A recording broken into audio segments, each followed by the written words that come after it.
How to fix Monopoly Go freezing. I'm going to show you how you can fix Monopoly Go freezing. Here are some of the more common Monopoly Go issues that players encounter and ways are discovered to fix them. Any issue you may be having is covered in troubleshooting.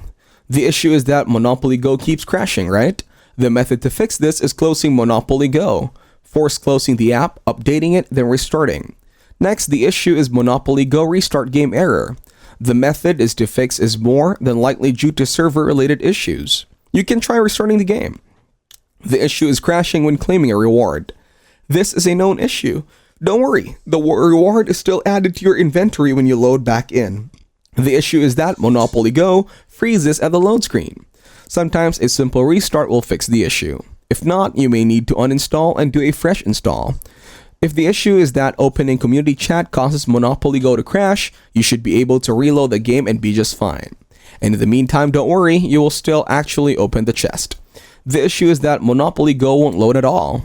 Usually, this is a cache issue, meaning you need to clear a cache. If that doesn't work, try uninstalling and doing a fresh install.